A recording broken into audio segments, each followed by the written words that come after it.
अस्सलामुअलैकुम। Finally bitcoin ने 58,000 की रेजिस्टेंस को ब्रेक कर दिया है। देखना ये है कि क्या वीकली कैंडल अबू 58,000 क्लोज होती है, और अगर अबू 62,000 क्लोज होती है तो बहुत सारे फायरवर्क्स आपको आने वाले दिनों में दिखाई देंगे। तो मार्केट के हवाले से बात करते हैं। तो आप देख सकते हैं कि मार्केट कैप आज काफ़ी बढ़ गया है, 2.09 ट्रिलियन पे चला गया है, और 24 आवर वॉल्यूम तकरीबन 62.6 बिलियन के आसपास है, जिसमें बिटकॉइन की डोमिनेंस इंक्रीज की है 56.4% पे। इथीरियम की डिक्रीज की है, ये पहले 14% के आसपास था, अभी 13.9% पे चला गया है। बिटकॉइन इज लिटिल शाई ऑफ 60,000, 59,800 समथिंग पे है। आप देख सकते हैं कि पिछले 24 घंटे में बिटकॉइन में तकरीबन 2.7% का इंक्रीज आया है, और इथेरियम की प्राइस में तकरीबन 3% का जंप आया है, सोलाना का 1.9%।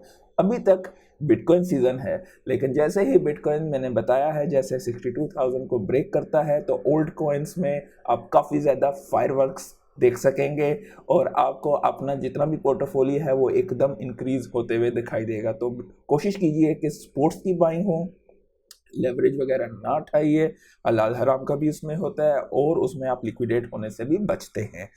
तो मार्केट के हवाले से फेयर एंड ग्रीड की अगर बात करें तो ये फेयर एंड ग्रीड इस वक्त 32 दिखा रहा है, लेकिन जो 7 घंटे के बाद नेक्स्ट इसकी अपडेट आएगी तो उसमें मार्केट में आप काफ़ी न्यूट्रलाइजेशन की तरफ आना शुरू हो जाएगा। और अगर आप देखें क्रिप्टो बबल्स में तो ऑलरेडी ओल्ड कॉइन्स सब कुछ हरियाली दिखाई दे रही है। पोल टोकन के हवाले से पोल टोकन भी 11% से ऊपर चढ़ा है, इसकी भी हवाले से बात करेंगे। पॉपकैट भी 10.5% से चढ़ा है ऊपर। इंसानों के बारे में बात करेंगे, इनके पीछे कुछ वजूहात भी हैं जिसकी वजह से बाकियों की निस्बत ये ज़्यादा चढ़े हैं। पहले हम बात कर लें बिटकॉइन और इथेरियम के स्पॉट ETF के हवाले से। तो बिटकॉइन के स्पॉट ETF 12 सितंबर को 39 मिलियन का इनफ्लो आया है, जिसमें आर्क बी में 18.30 मिलियन का इनफ्लो आया है, बिट बी में 2.20 मिलियन का इनफ्लो आया है, ईजी BC में 3.40 मिलियन का इनफ्लो आया है, और FBTC में 11.50 मिलियन का इनफ्लो आया है, जबकि ग्रेस्केल GBTC से 6.50 मिलियन का आउटफ्लो हुआ है।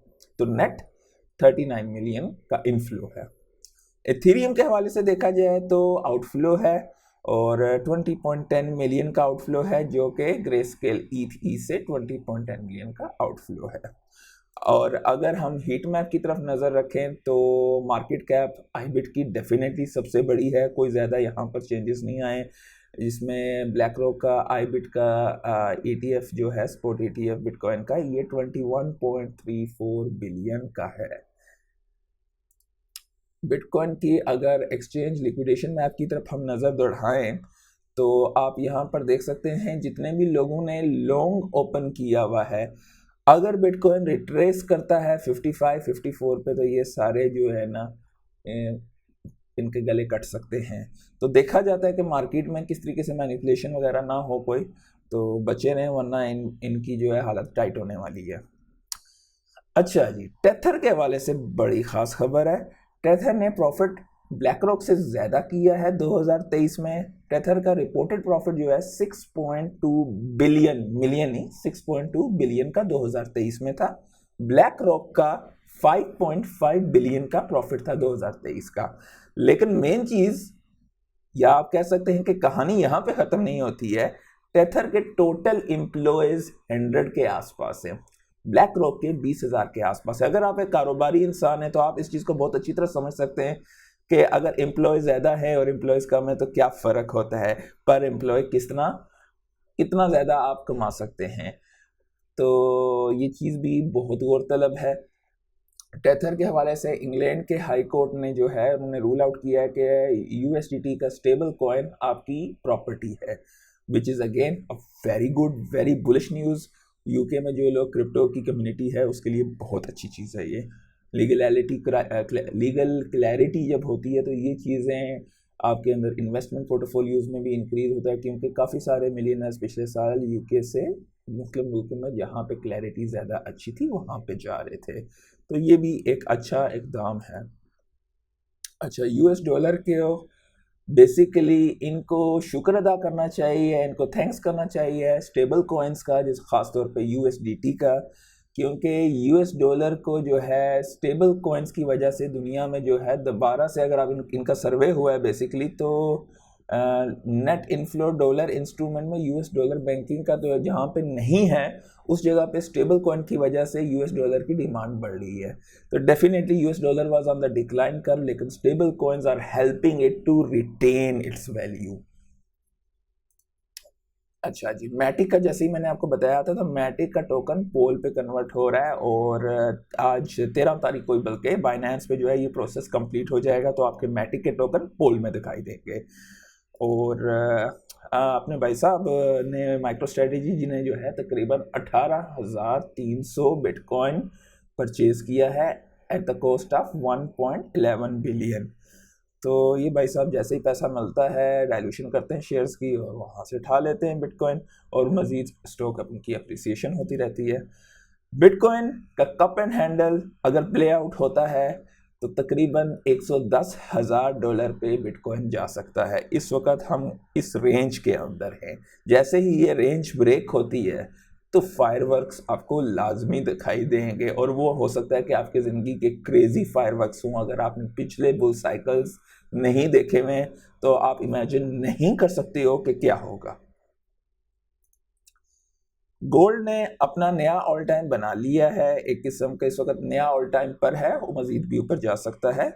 बिटकॉइन का अभी स्टार्ट हो रहा है, तो $100,000 coming very soon. Every community is very bullish, तो हर तरफ से फंडामेंटल और हर चीज़ इसकी जो है तगड़ी है। By the way Donald Trump के हवाले से ये है कि ये 16 तारीख को अपना वर्ल्ड लिबर्टी फाइनेंस का लॉन्च करेंगे, तो देखते हैं उसके वाले से। Join me live on Twitter Spaces at 8 p.m. September 16th for the launch of World Liberty Financial. We're embracing the future with crypto and leaving the slow and outdated big banks behind. X के account पर मजीद information हासिल कर सकते हैं। Kraken ने deny कर दिया है एसईसी के क्लेम्स को, और एसईसी की जो कह रही थी बेसिकली कि क्रैकन सिक्योरिटीज़ एसेट्स को जो है इन एन अनरेगुलर वे, मतलब सिक्योरिटी एसेट्स को रेगुलेटरी स्कोप के बगैर जो है इस तरीके से बेच रही थी, तो उन्होंने इसे डिनाई किया है और इस पर यह बोला है कि रेगुलेटरी क्लैरिटीज़ नहीं है कि ये सिक्योरिटीज़ हैं या यूटिलिटी टोकन्स हैं। तो ये चीज़ें डेफिनेटली एक्सचेंजेस भी अभी आंखें दिखा रही हैं, जबकि पहले इन लोगों ने सेटलमेंट की थी। तो ये एक अच्छी चीज़ है कि एसईसी को थोड़ा सीधा किया जा रहा है। पीटीआई डाटा भी आ गया था और वो एक्सपेक्टेशन के हवाले से सेम ही था, तो prices rose by 0.2% off the PTI. Decrypt पे एक बेसिकली खबर है कि कोइन बेस जो है बेसिकली उसने रैप्ड बिटकॉइन का प्रोडक्ट लॉन्च किया था, जिसपे जस्टिन सन जो कि ट्रोन के फाउंडर हैं, इन्होंने काफ़ी हल्ला गुल्ला और भला गुल्ला का शोर ही मचाया कि वो ये कह रहे हैं बेसिकली कि ये एक ब्लैक डे है बिटकॉइन की डिसेंट्रलाइज फाइनेंस के लिए, और वो एक वार्निंग दे रहे हैं कि ये चीज़ सही नहीं है। वो इसको ख़तरे की लामत इसलिए कह रहे हैं कि उन्होंने ये कहा है कि सीबीटी जो इनका प्रोडक्ट है सीबीबीटीसी, वो लैक करता है proof of reserve, no audit, और किसी के भी बैलेंस को फ्रीज या मुंजमद किया जा सकता है किसी भी वक्त। तो ये बात एक किस्म का देखा जाए तो वैसे इस बंदे पे भी मुझे डाउट होता है, मेरी अपनी राय है, लेकिन जो बातें उसने कही हैं it also make sense. Comments में बताइएगा कि आपका क्या ख्याल है।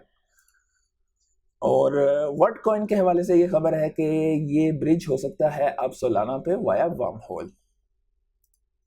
पैराफाई कैपिटल अब टोकनाइजेशन की तरफ कदम रख रहा है, और भी बहुत बड़े बड़े इदारे टोकनाइजेशन की तरफ अब कदम रख रहे हैं आस्ता आस्ता। इन्होंने जो है 1.2 बिलियन का फंड जो है टोकनाइजेशन के हवाले से उस तरफ करना शुरू किया। मैंने कल की वीडियो में टोकनाइजेशन को बहुत अच्छी तरह समझाया हुआ है, कल की वीडियो मेरी आप देखिएगा तो आप काफ़ी कुछ समझेंगे। टोयोटा और फोर्ड भी इस हवाले से काफ़ी कुछ कर रहे हैं, और कई किस्म की एविएशन इंडस्ट्री भी जो है एनएफटीज और टोकनाइजेशन की तरफ जा रही है। ब्लैक रॉक भी टोकनाइजेशन की तरफ जा रहा है। आपके आने वाले दौर में आपके एसेट्स जो हैं ट्रू ओनरशिप का कॉन्सेप्ट है। डेफिनेटली वो चीज़ें मैंने कल की वीडियो में बहुत अच्छे तरीके से एक्सप्लेन की हुई हैं, तो have a look at it, आपके समझ में उसमें अंदाज़ा आपको उसमें बेहतर आपको समझ आएगी।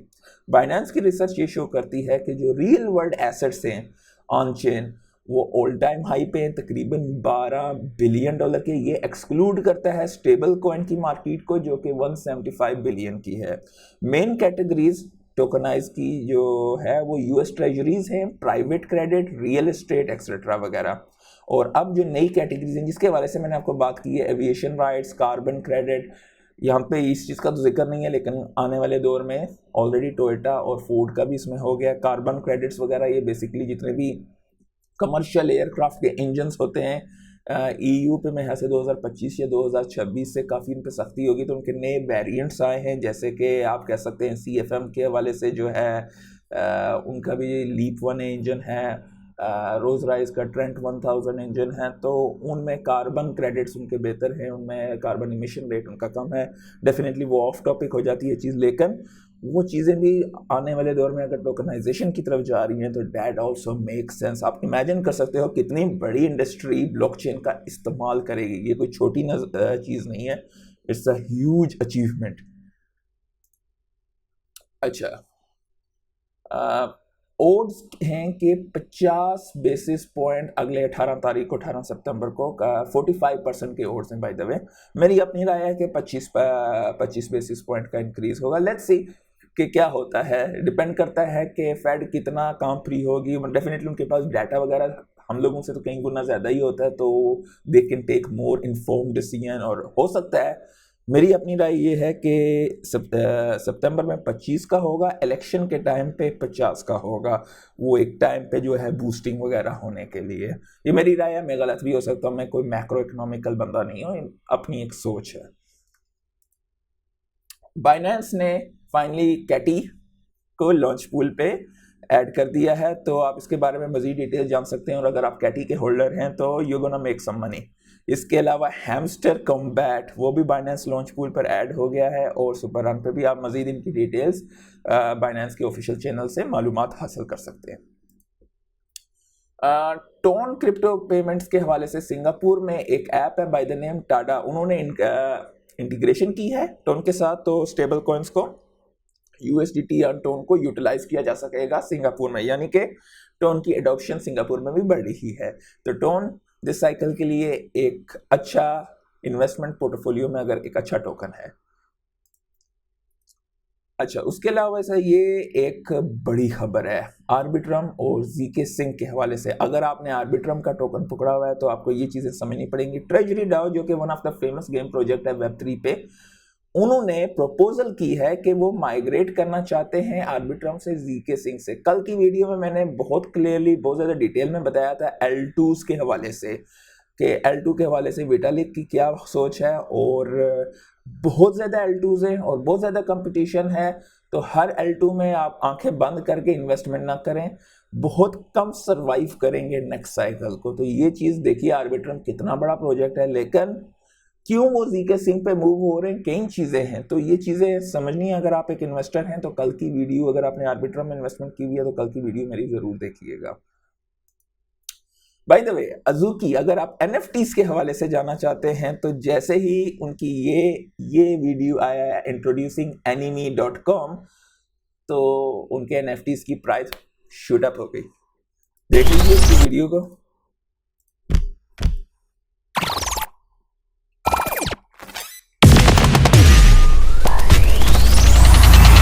आप यहाँ पे इनके पोस्ट पे जाके मजीद इंफॉर्मेशन हासिल कर सकते हैं। डीजे न्यूज़ ने खबर की है कि क्रैकन पे सोलाना का मीम कॉइन पॉपकैट, मैंने आपको बताया था पॉपकैट जो है वो क्यों उसकी आज प्राइस चढ़ी है, तो क्योंकि उसकी लिस्टिंग हो रही है क्रैकन पे। फोटोन का बोट, जो दोस्त मैंने अपने चैनल पे काफ़ी सारी वीडियोस बनाई हुई हैं मुख्तलिफ किस्म के बोट्स के हवाले से, तो फोटोन बोट को मैं पर्सनली इस्तेमाल करता था सोलाना के मीम कॉइन्स के लिए। तो अब फोटोन ने जो है ट्रोन के मीम कॉइन्स के लिए भी आप वहाँ पे फोटोन बोट को इस्तेमाल करके ट्रेडिंग कर सकते हो। डेफिनेटली इसके अलावा और भी कई किस्म के बोट्स हैं बाय द वे, लेकिन फोटोन बोट्स पे आपको पॉइंट्स भी मिलते हैं। हो सकता है, मालूम नहीं है, आने वाले दौर में वो जो पॉइंट्स हैं वो आपके एयर ड्रॉप या किसी चीज़ में भी हो सकते हैं। जस्ट अ गेसिंग, कोई क्लियर इन्फॉर्मेशन नहीं है, उन्होंने कोई ऐसी बात की भी नहीं है, but there is a point system going on, so you never know कि आप अगर बोट्स का इस्तेमाल करते हो तो जैसे कि बोंक बोट पहले दिनों में बहुत मशहूर था, अभी बहुत अच्छे अच्छे बोट्स आ गए। अगर आप मीम कॉइन की दुनिया में हो और मुख्तलिफ क्रेजी कम्स करते, तो मैंने उसके हवाले से एक लिंक है ऊपर वीडियो में डाल दूंगा कि मीम कॉइन्स में किस तरीके से ट्रेडिंग की जाती है बोट्स के हवाले से, तो आपको काफ़ी इन्फॉर्मेशन वहाँ से मिल जाएगी।